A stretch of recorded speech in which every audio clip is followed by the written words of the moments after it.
Welcome to another Brand Matters podcast. And today I'm hosting Vishwas Manral, CEO of Precize.ai, to talk about his founder's journey. I've known Vishwas since Oracle days when I was running the developer marketing programs, and he spoke at many of my events and user groups. He has been a serial entrepreneur in the security space, and after a successful exit with Nanosec, which was bought by McAfee, he founded Precize.ai, a company that is building agents to enable asset workflows. And it's in a very interesting space because right now we have a lot of agentic talk going on. But Vishwas's product actually talks about impact of change when you implement workflows, especially at enterprise scale. So anyway, I'll have Vishwas talk more about all of this. Welcome, Vishwas, to the podcast. Hey, thank you for having me. Let's do a quick, maybe an origin and sparks kind of a talk around why you thought of starting Precize.ai.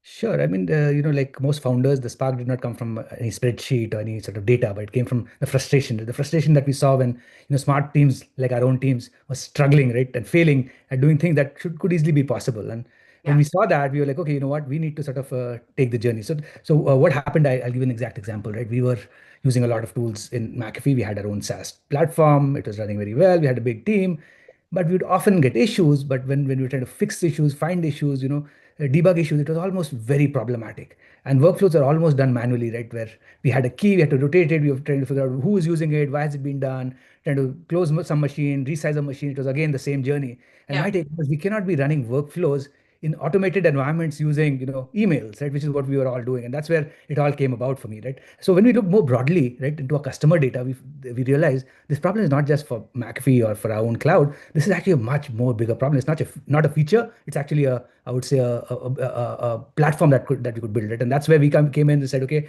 frustration. We're seeing a lot of frustration. I'm sure the customers are going to be just as frustrated, right? And so this is something that we can sort of lean on and sort of go out and sort of build it. So that's where the sort of the sparks came in, right? And that's how we sort of began the journey. Okay. So I think, did you see any specific like customer use cases that enabled you or that inspired you, or was it just generic?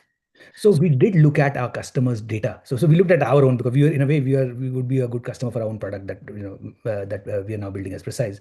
So we looked at our own environments. We figured out why the pain points are happening. Where are the products? So what we found was all the products were focused on output. Right? They were giving, oh, you can save costs here. You can these are your security issues. This is the key concerns in your environment. But to fix any of those issues, it was very, very specific to an environment, right? So in McAfee's environment, a vulnerability would be fixed one way. In another environment, vulnerability would be fixed slightly differently.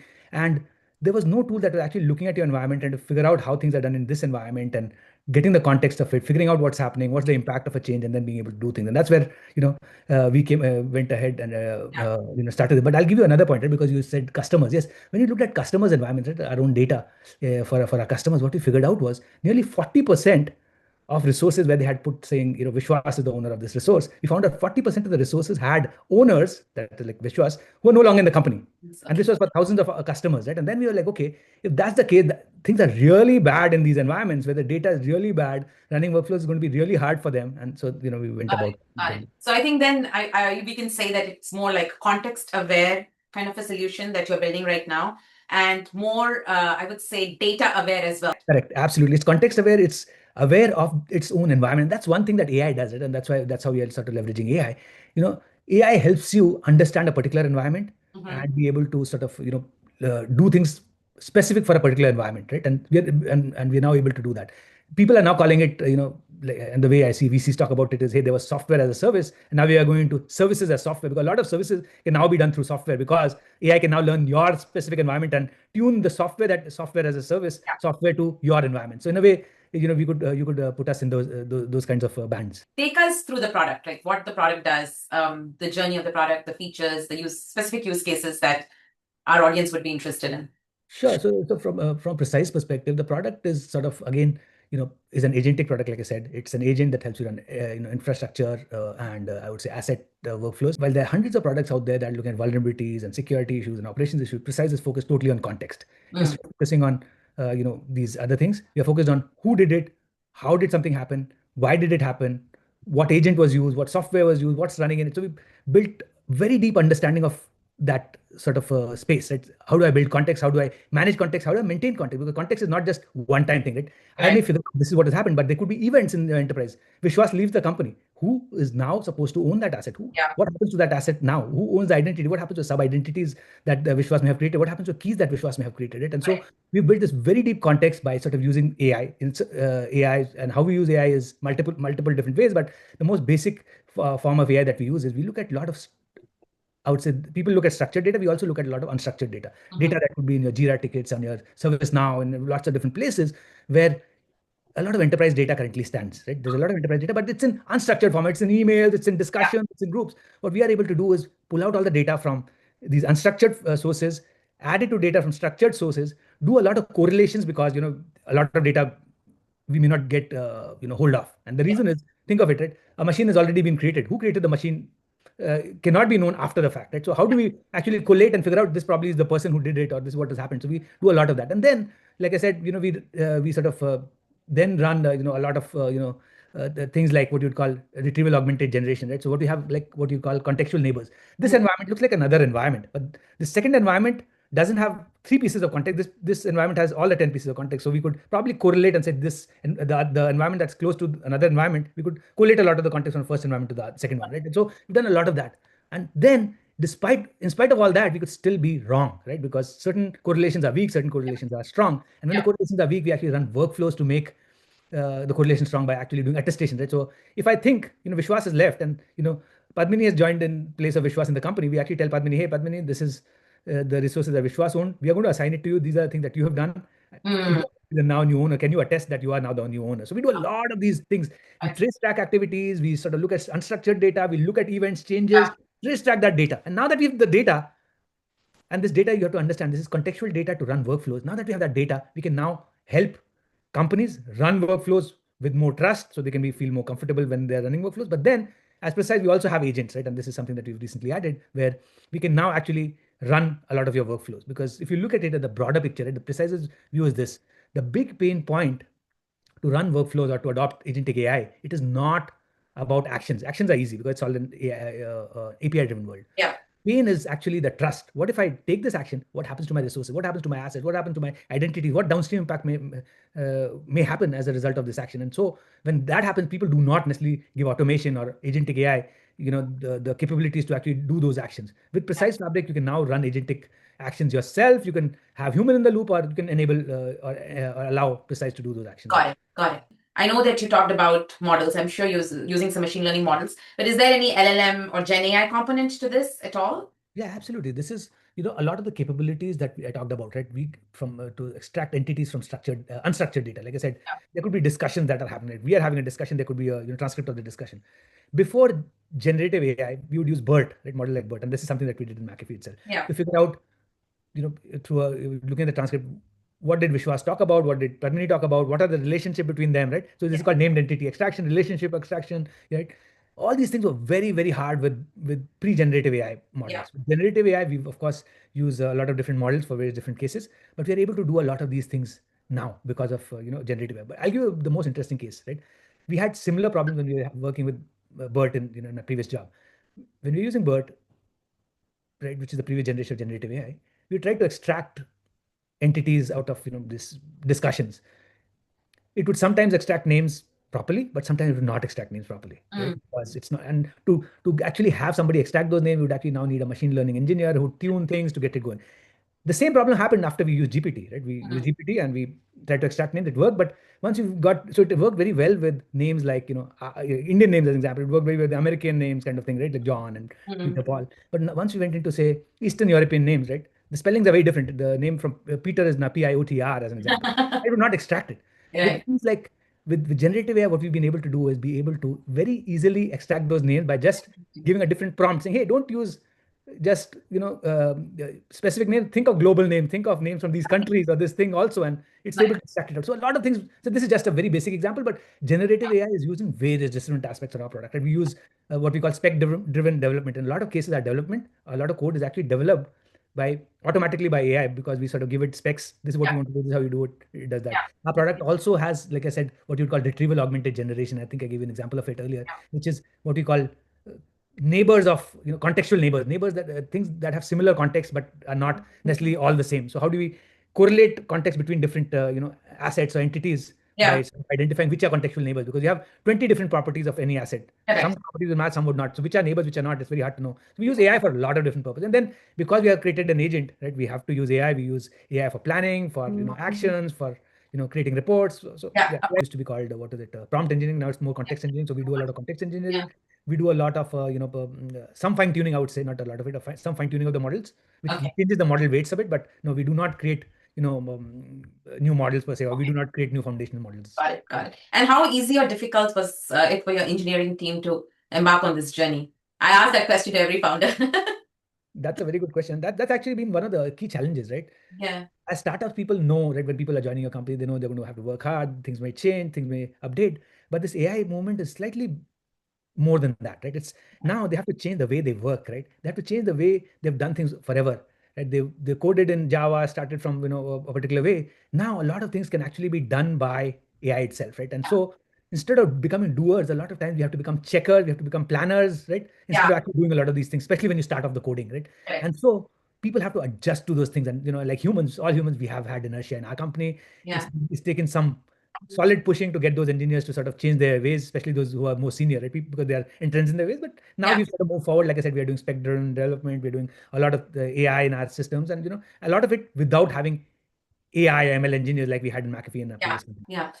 While we are on the topic of AI, I think I'll cover your worldview of AI and where you think it will go from here, because it's kind of moving pretty fast, right? So I wanted to understand, and you are in the thick of things with it.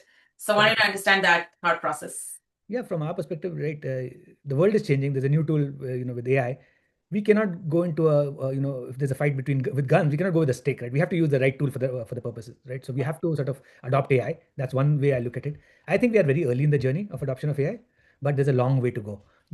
With agentic AI, what has happened is we've now got agents, which is software, and humans in the same labor pool. And now, when I'm looking at things, people are actually evaluating, hey, do I really need a human to do this work, or can I use software to do a lot Right. of the work? So now that we've covered AI, let's talk a little bit more about customers and the adoption cycle, because I'm really interested in also learning how you grew and scaled, right? What was the initial adoption like? What were the friction points for adoption from customers for something like this? Correct. So from our perspective, right, we are building agents for like workflows. We could go into a customer, say we're building agents for workflows, and almost always there's friction saying, oh, we don't trust the agent, right? So Yeah. what we've realized is we have to go the other way around, saying, hey, we help you run your workflows, and we'll sort of can Yeah. provide agents if you want it, and that's actually helped the journey. The other learning that we've had, which is very important, right, and this is for every startup founder that I've seen it, is this, right? As startup founders, we want to bring out 100% of the use case, and we require hundreds of integrations before that to show the value, right? What we did, and this was a big pain point we had last time when I started my previous company. This time, what we've done is, how can I get inserted with very little friction, with very little access, with very few tools, and show 100% of value and maybe 10% of the use cases. Customers will adopt us if we can show 100% or maybe 80% of the value and 10% of the use cases, but versus showing 2% of the value across use cases, right? And so what we try to do is very narrow, fast time to market, very quick integration, and then take it from there. And that's something that's really helped us. We've done a lot of POC, we've done a lot of pilots, we've done a lot, getting a lot of bigger customers that you're working with and sort of taking things forward. Okay. That's correct. So our whole thing is, how can I plug into one system? So because see, we're building context, we have to plug into hundreds of systems. The more the systems we plug into, more contextual the data, the deeper the data, the better we can sort of provide you value, right? Yeah. But what we start off saying, hey, we don't need access to hundreds of tools. Give us access to one tool, just one tool. Okay. And what we'll do is, just with one tool, we'll try to show you the value that we are sort of bringing in. And so, although we're creating contextual fabric, we're also showing to, if I just go and say, hey, I can create this contextual fabric for you that can help you run workflow, people are like, I'm not going to buy just some data from you. Right. You have to show the data, but then show the value of the data. See, this data is there. Your current workflows take you 50 days to fix this issue. Now you can do it in 1 hour. Or, hey, this thing, you had a lot of hidden risks because you did not see this data. Now with this contextual fabric, you can find you hidden risks, but also help you fix them really fast. Right? So we are able to do a lot of those things with very little data, and that's the core part of what we are sort of looking at and how we are sort of looking to build this. So you've seen an improvement in the adoption cycle just from this. Yes, absolutely. I think this has been like this is actually a bane for startup founders, right? Because especially people who come from the technology world, they almost always start with like perfect value, right? How do I give 100% of the value for the customer, and always think with those perspectives. Coming in with a perspective saying I give 10% of the value, and moving forward certainly helps. And I'll give one more point, right? Yeah. Because we give value, a lot of value by just getting access to one tool, we have to build a lot of external intelligence, right? How do I sort of enhance this data? Even though I don't have the data, how can I sort of Correct. build certain data without actually? So a lot of our time has actually gone into just building that technology that may not necessarily be required after, maybe a year later or 2 years later once you've got access to all the tools. But we do a lot of the technology that we can sort of now, without getting access to your tools, as an example, your identity, we can now tell you, hey, this person is in your company, he's no longer in your company. This person is a partner. This person is, no longer in your partner company, as an example. But all this without getting access to any tool from you, right? Amazing.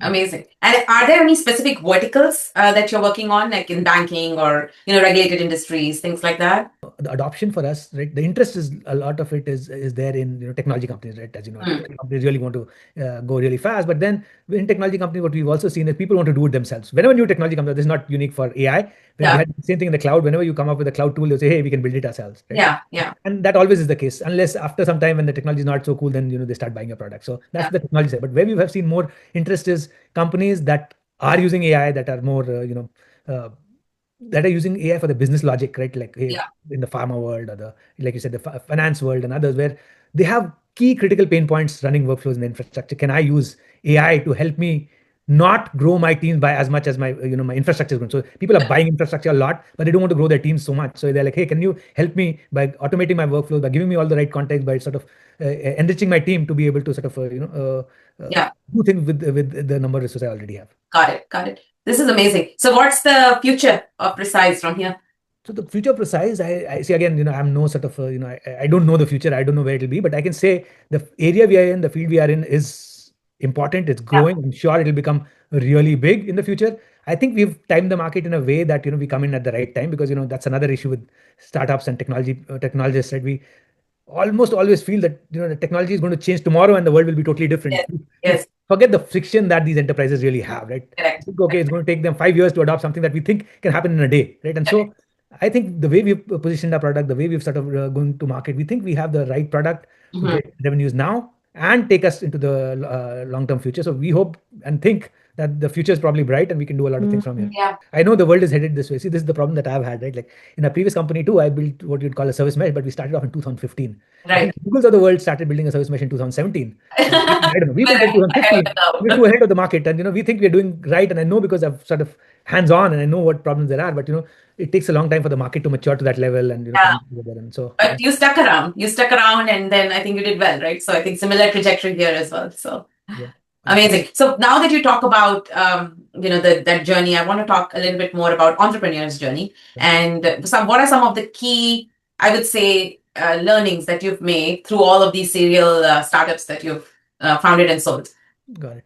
Yeah. So I mean, from my perspective, I think what I've seen is, right, the entrepreneurs that are most successful are people who change and who persist. I think I've seen a lot of people who are really smart, really good, amazing folks who I would look up to. I'm like, I think I'm smart, and then I see these guys and I'm like, oh, I have nothing. I'm nothing compared to them. Right? They're such smart people, but then I see them, not being able to persist or not being able to pivot or change, right? And that gets them sort of stuck. I think the founder that I've seen may be reasonable, but they persist, they continuously try to change, continuously try to improve, continuously work. Those are the guys who actually make it successful. So that's what I see in my journey. And then, because we come from a technology world, and a lot of times, at least people like me, we falter on the sales side, right? Like, why are they not adopting it? Because this is so obvious. I can see the pain point, I can see it, but it doesn't happen. And so that's another pain point that founders have to look at, right? Like, what are my skills, what are my gaps, and how do I sort of fill those gaps, either myself by learning fast or getting the right co-founders or partners who can help me fill that gap so I can sort of move forward, I think. Yeah.